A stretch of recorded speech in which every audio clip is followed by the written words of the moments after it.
Hi Virgo, welcome to Higher Source Tarot for a round of bonus tarot and oracle card readings in light of the recent solar eclipse that we just had.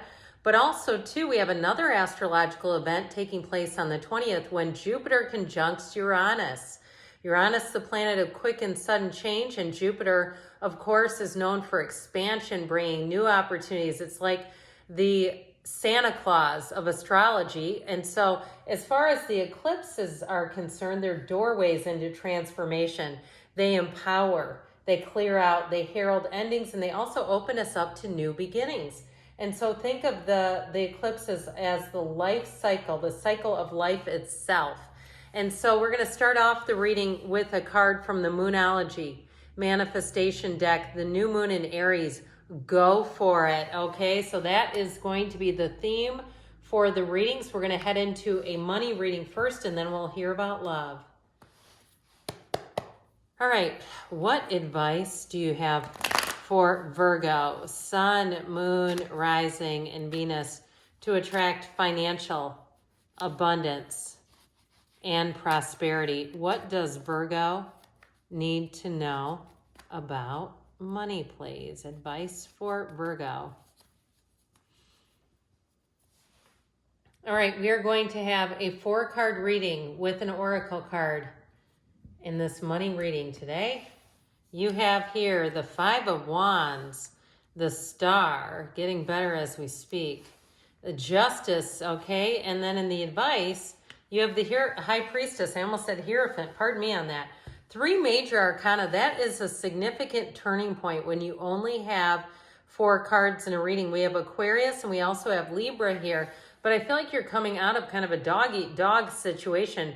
If you're moving away from an area that had just tremendously terrible traffic, horrible traffic, I feel like you're getting out of something here with this 5 of Wands, or if you've been juggling a main job and a side hustle, I feel like you're going to be able to streamline things. And if you had some kind of a situation where you're owed money, that money is going to come in, okay? Justice in the outcome is a fabulous aspect. But this 5 of Wands definitely shows struggle and strife and competition and aggravation and frustration. But a good thing is it's a change card, and this is also in the past. So with this 5 of Wands, I do see things as getting a lot easier. I also feel like, too, if something was unfair, it's going to be righted with both the High Priestess and Justice here. And of course, the Star is also the path to the truth, the Goddess of Truth, pardon me, the Goddess of Truth, but it's wish fulfillment.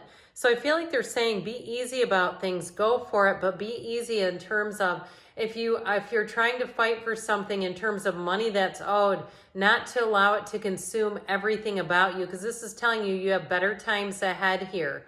This is giving you a signal or a symbol from the universe saying things are about to get a lot easier. It's an unwavering faith though. And so with the Star energy, your internal energy shines brightly. You're going to find that people are going to try to help you out a little bit more. If it feels like you've been just pushing against, fighting for, this is where things get a lot easier. You may have somebody who gives you a bit of intel about a job or a housing situation. And I feel like it's going to help you in the long run, big time. It's going to pay off, especially if it's housing, where if you're moving to an area that's kind of up and coming, by the time you move out, I feel like you're going to make money off of it. It's something that's going to build. And so with the energy of Justice here, you've got the red robe of desire of the Emperor and the sash of the Empress. Of course, Justice brings in balance, but it's a card of fairness. And so if something was out of line, if it wasn't fair, I feel like you're going to be better off without it. If it was a job that you were passed over for, or even lost a job and you've been scrambling ever since, you're going to come into something better, and it's so much more secure. This is upright, integrous energy. There's nothing hidden. There's nothing obscured. There's not going to be some last-minute gotcha move where they change up what they offered. This is solid. And so with the High Priestess here, her gown is energy. Her gown turns into the flow state. And so I feel like your advice is to be easy about things. Doesn't mean you don't follow through. But in terms of being unconditional, doing your part, doing whatever heavy lifting you might have to do, and then mentally, emotionally, and spiritually letting go. All right? And so with the High Priestess, she also is an energy of the psychic. So you will be able to detect dishonesty from the truth in seconds, okay? And warp speed. So I would not, if you're a cross watcher, try to lie to Virgo. It's not going to work. So I definitely feel like you're going to move forward here in terms of money, especially if it has been rather chaotic and unstable. All right, so we are going to hear from the Fortune Oracle, then we'll do a love reading for you. You've got the Owl. There are spiritual messages and great wisdom to be found during this period of transition. We said it, didn't we? Now you've got Aries, go for it, but still, there's a period of transition and you will be moving forward, my friends. All right, now we're going to ask about love. What advice do you have for Virgo to attract the love of their lives into their lives, please? What does Virgo need to know about love, please? All right, so we will do the same setup, 4-card reading here with an oracle card. You have here the 3 of Swords, but what's done is done. The 9 of Cups and the 8 of Pentacles. So whatever heartache you had here, you've got wish fulfillment and a stable connection. That 5 of Pentacles, though, is telling you to walk away. The outcome is this 8 of Pentacles, but that's the advice. They're telling you move forward. So there's something about this 3 of Swords in terms of resisting change. Again, this is about love.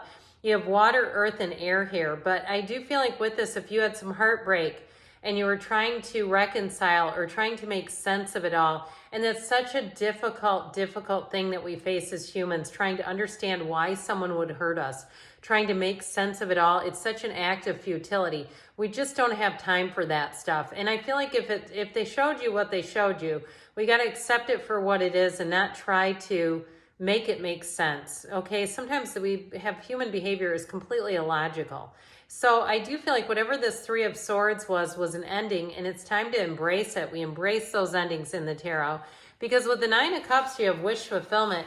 I do feel like you have somebody coming in who's going to dote on you a bit, and if that's going to be hard for you to accept, you're just going to have to learn to deal with it.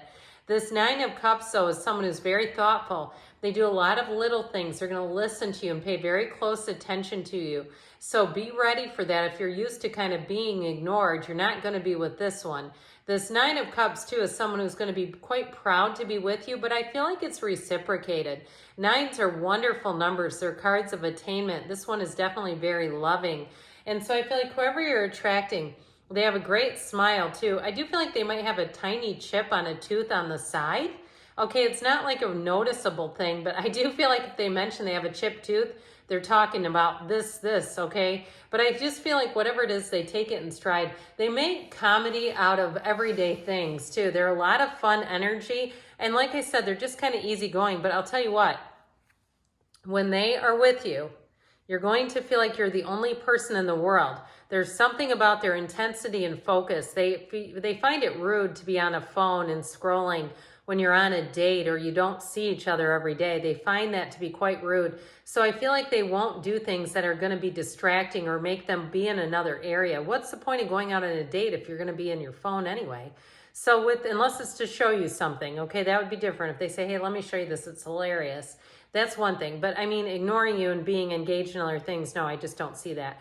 It is somebody who, if you're dating them right now, they do want a long-term commitment. They may be saving up for something too, like a getaway with you. There's something about that where I feel like their financial focus also involves you. They keep you in the picture.